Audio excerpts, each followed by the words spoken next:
आज हम क्लास 6 के इतिहास का चैप्टर नंबर 2 पढ़ने वाले हैं, जिसका शीर्षक है आरंभिक मानव की खोज में। तुषार की रेल यात्रा। तुषार अपने एक रिश्तेदार की शादी में दिल्ली से चेन्नई जा रहा था। रेल में उसे खिड़की वाली सीट मिल गई, जहां से वह बाहर का नजारा देखने में मग्न हो गया। तेज दौड़ती गाड़ी से उसने देखा कि पेड़ पौधे, घर, खेत खलिहान बड़ी तेजी से पीछे की ओर छूटते चले जा रहे थे। तभी उसके चाचा ने उसके कंधे पर हाथ रखकर कहा, पता है, लोगों ने मात्र 150 साल पहले रेल से यात्रा करनी शुरू की थी। बस तो इसके कुछ दशकों बाद आई। तुषार सोचने लगा कि जब लोगों के पास आने जाने के लिए तेज रफ्तार वाली सवारियां नहीं थी, तो क्या वे यात्रा नहीं करते थे? क्या वे अपनी सारी जिंदगी एक जगह पर बिता दिया करते थे? नहीं, ऐसी बात नहीं थी। आरंभिक मानव, आखिर वे इधर उधर क्यों घूमते थे? हम उन लोगों के बारे में जानते हैं जो इस उपमहाद्वीप में 20 लाख साल पहले रहा करते थे। आज हम उन्हें आखिटक खाद्य संग्राहक के नाम से जानते हैं। भोजन का इंतजाम करने की विधि के आधार पर इन्हें इस नाम से पुकारा जाता है।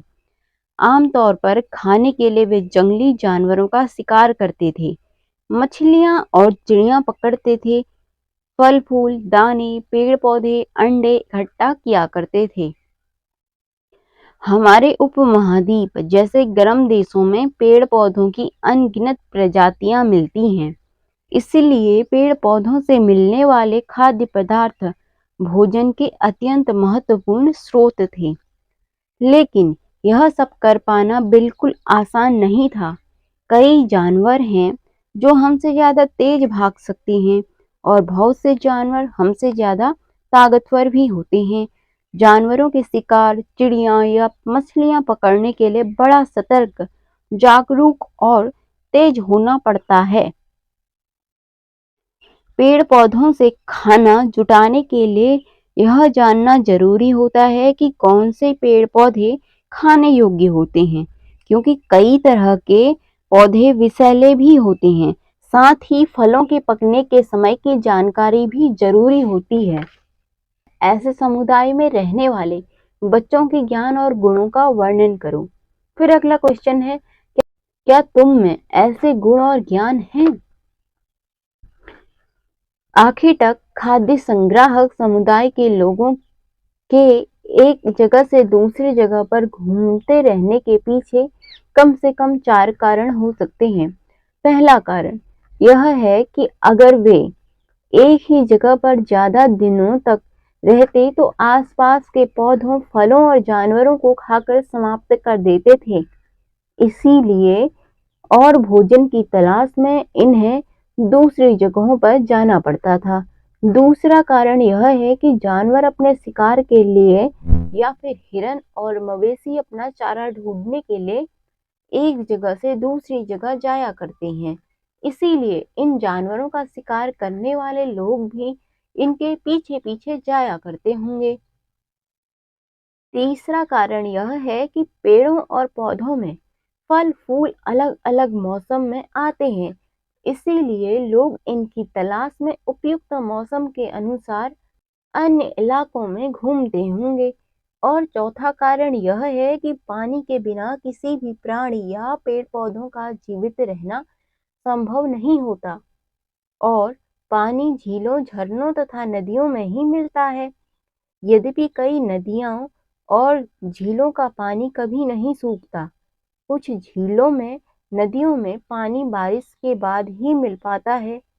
इसीलिए ऐसी झीलों और नदियों के किनारे बसे लोगों को सूखे मौसम में पानी की तलाश में इधर-उधर जाना पड़ता होगा। इसके अलावा लोग अपने नाते रिश्तेदारों या मित्रों से मिलने जाया करते होंगे। यहाँ यह स्मरण रखना जरूरी है कि ये सभी लोग पैदल यात्रा किया करते थे। अब क्वेश्चन है, तुम स्कूल कैसे जाते हो? फिर अगला क्वेश्चन है, तुम अपने घर से स्कूल पैदल जाने में कितना समय लगाते हो? फिर अगला क्वेश्चन है, अगर तुम बस या साइकिल से जाओ तो स्कूल पहुंचने में कितना समय लगेगा? चलो अगले टॉपिक की ओर आते हैं। आरंभिक मानव के बारे में जानकारी कैसे मिलती है? पुरातत्वविदों को कुछ ऐसी वस्तुएं मिली हैं जिनका निर्माण और उपयोग आखिर तक खाद्य संग्रह किया करते थे। यह संभव है कि लोगों ने अपने काम के लिए पत्थरों, लकड़ियों और हड्डियों के औजार बनाए होंगे। इनमें पत्थरों के औजार आज भी बचे हैं। यहाँ पत्थरों के औजारों के कुछ उपयोग बताए गए हैं। ऐसे कामों की एक सूची बनाओ जिसमें इस तरह के औजार काम आते हैं। बताओ कि इनमें से कौन-कौन से काम सामान्य पत्थरों से किए जा सकते हैं। कारण सहित उत्तर दो। पत्थर से बने औजार। क, ये पत्थरों से बने प्राचीनतम औजार हैं। ख, इन्हें कई हजार साल पहले बनाया गया।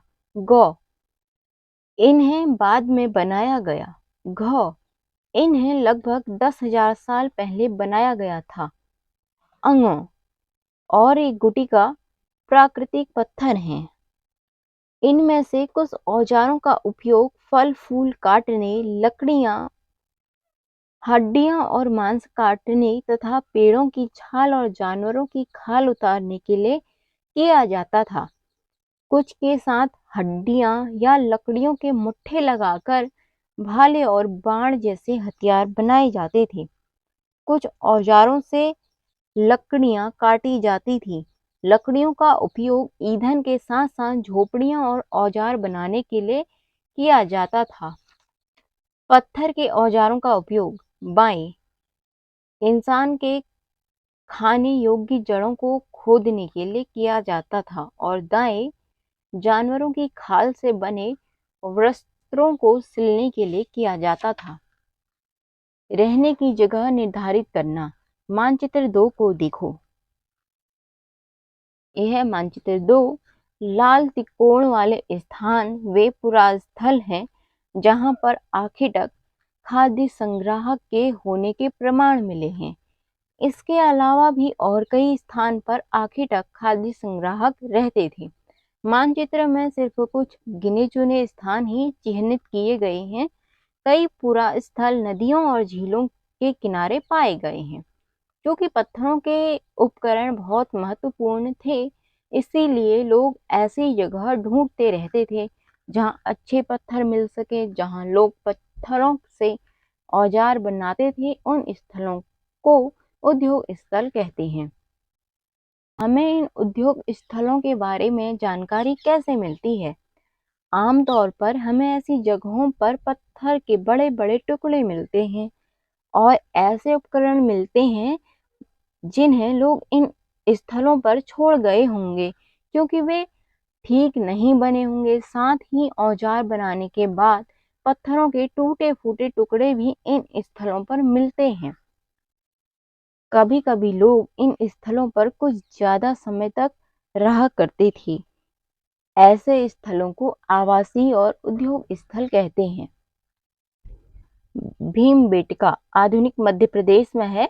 आवासीय पुरा स्थल इन्हें कहते हैं जहां लोग रहा करते थे। इनमें गुफाओं और कंदराओं जैसे वे स्थल होते हैं जिन्हें यहाँ दर्शाया गया है। लोग इन गुफाओं में इसलिए रहते थे क्योंकि यहाँ उन्हें बारिश, धूप और हवाओं से राहत मिलती थी।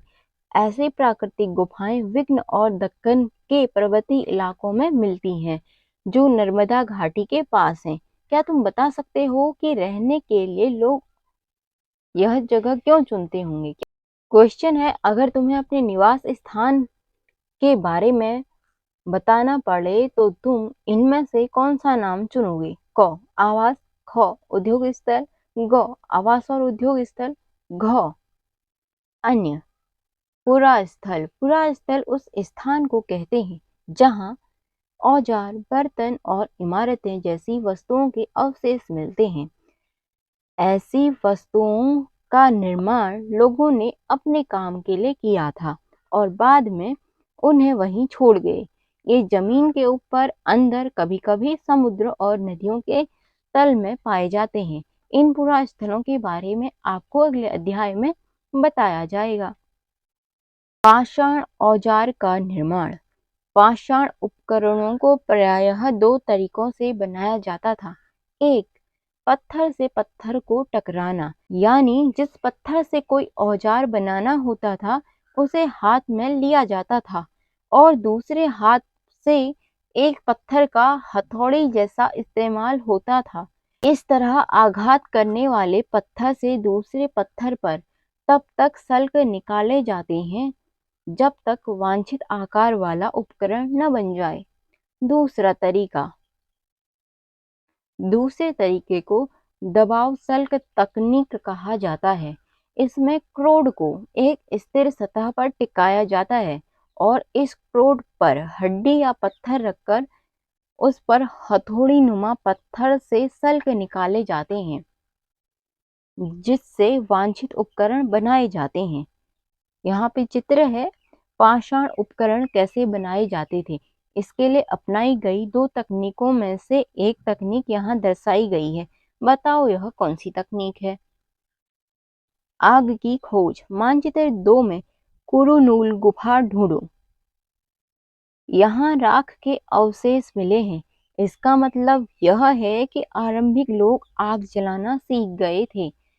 आग का इस्तेमाल कई कार्यों के लिए किया गया होगा, जैसे कि प्रकाश के लिए, मांस भूनने के लिए और खतरनाक जानवरों को दूर आदि भगाने के लिए। प्रश्न है, आज हम आग का उपयोग किस लिए करते हैं? आप इसे कमेंट में बताइए। फिर टॉपिक आता है बदलती जलवायु। लगभग 12,000 साल पहले दुनिया की जलवायु में से बड़े-बड़े बदलाव आए और गर्मी बढ़ने लगी। इसके परिणाम स्वरूप कई क्षेत्रों में घास वाले मैदान बनने लगे। इससे हिरन, बारहसिंघा, भेड़, बकरी और गाय जैसे उन जानवरों की जनसंख्या बढ़ी जो घास खाकर जिंदा रह सकते हैं। जो लोग इन जानवरों का शिकार करते थे वे भी इनके पीछे पीछे आए और इनके खाने पीने की आदतों और प्रजनन के समय के बारे में जानकारी हासिल करने लगे। हो सकता है कि तब तक लोग इन जानवरों को पकड़कर अपनी जरूरतों के अनुसार पालने की बात सोचने लगे होंगे। साथ ही इस काल में मछली भी भोजन का महत्वपूर्ण स्रोत बन गई। इसी दौरान उपमहाद्वीप के भिन्न भिन्न इलाकों में गेहूं, जौ, धान जैसे अनाज प्राकृतिक रूप में उगने लगे थे। शायद महिलाओं, पुरुषों और बच्चों ने इन अनाजों को भोजन के लिए बटोरना शुरू कर दिया होगा। साथ ही वे यह भी सीखने लगे होंगे कि यह अनाज कहाँ उगते थे और कब पककर तैयार होते थे। ऐसा करते करते लोगों ने इन अनाजों को खुद से पैदा करना सीख लिया होगा। नाम और तिथियां। हम जिस काल के बारे में पढ़ रहे हैं, पुरातत्वविदों ने उन्हें बड़े बड़े नाम रखे हैं। आरंभिक काल को वे पुरा पाषाण काल कहते हैं। यह दो शब्दों पुरा यानी प्राचीन और पाषाण यानी पत्थर से बना है। यह नाम पुरा स्थलों से प्राप्त पत्थरों के औजारों के महत्व को बताता है। पूरा पाषाण काल 20 लाख साल पहले 12,000 साल पहले के दौरान माना जाता है। इस काल को भी 3 भागों में विभाजित किया गया है। आरंभिक, मध्य एवं उत्तर पूरा पाषाण युग। मानव इतिहास की लगभग 99% कहानी इसी काल के दौरान घटित हुई।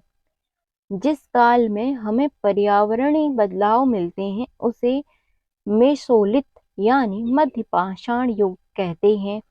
इसका समय लगभग 12,000 साल पहले से लेकर 10,000 साल पहले तक माना गया है। इस काल के पाषाण औजार आमतौर पर बहुत छोटे होते थे। इन्हें माइक्रोलिथ यानी लघु पाषाण कहा जाता है। प्रायः इन औजारों में हड्डियों और लकड़ियों के मुट्ठे लगे हंसिया और आरी जैसे औजार मिलते थे। साथ साथ पूरा पाषाण युग वाले औजार भी इसी दौरान बनाए जाते रहे होंगे। अगले युग की शुरुआत लगभग 10,000 साल पहले से होती है। इसे नवपाषाण युग कहा जाता है। अगले अध्याय में तुम नवपाषाण युग के बारे में पढ़ोगे। नवपाषाण का मतलब क्या होता है? हमने कुछ स्थानों के नाम दिए हैं। अगले अध्याय में तुम्हें ऐसे अनेक नाम मिलेंगे। अक्सर हम पुराने स्थलों के लिए उन नामों का प्रयोग करते हैं जो आज प्रचलित हैं, क्योंकि हमें ज्ञात नहीं है कि उस काल में इनके क्या नाम रहे होंगे।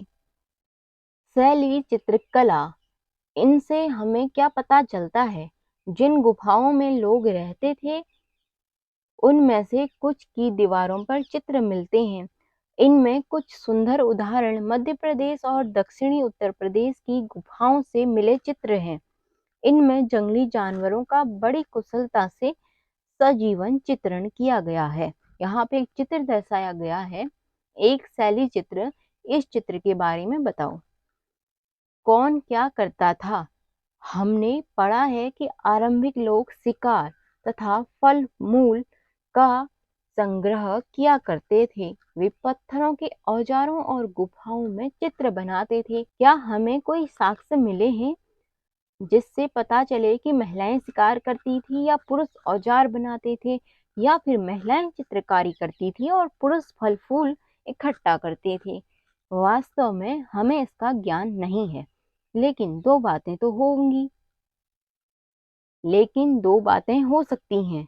महिला और पुरुष दोनों मिलकर कई काम एक साथ किया करते होंगे, या यह भी संभव है कि कुछ तरह के काम केवल महिलाएं करती थी और कुछ केवल पुरुष। इसके अलावा उपमहाद्वीप के अलग अलग क्षेत्रों में अलग अलग परंपराएं भी रही होंगी। भारत में शुतुरमुर्ग, भारत में पूरा पाषाण युग के दौरान शुतुरमुर्ग होते थे। महाराष्ट्र के पटने पुरास्थल में शुतुरमुर्ग के अंडों के अवशेष मिले हैं। इनमें कुछ छिलकों का चित्रांकन भी मिलता है। इन अंडों से मनके बनाए जाते थे। होसुंगी का सूक्ष्म निरीक्षण, मानचित्र 2 पर होसुंगी ढूंढिए। यहाँ पर पूरा पाषाण युग के कई पुरा स्थल मिले हैं। कुछ पुरा स्थलों से अलग अलग कार्यों में लाए जाने वाले कई प्रकार के औजार मिलते थे। ये संभवतः आवास और उद्योग स्थल रहे होंगे। कुछ छोटे पुरास्थलों में भी औजारों के बनाए जाने के प्रमाण मिले हैं। इनमें से कुछ पुरास्थल झरनों के निकट थे। अधिकांश औजार चूना पत्थरों से बनाए जाते थे। प्रश्न है, क्या तुम दूसरे प्रकार के पुरास्थलों के नाम बता सकते हो? अब आता है यहाँ पे अन्यंत्र। अपने एटलस में फ्रांस ढूंढो। यह फ्रांस की गुफा का है।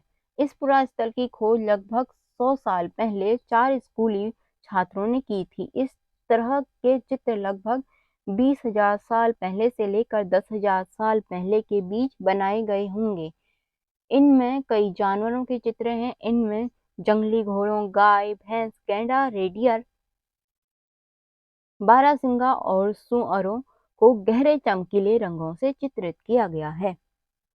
इन रंगों को लौह अयस्क और चारकोल जैसे खनिज पदार्थों से बनाया जाता था।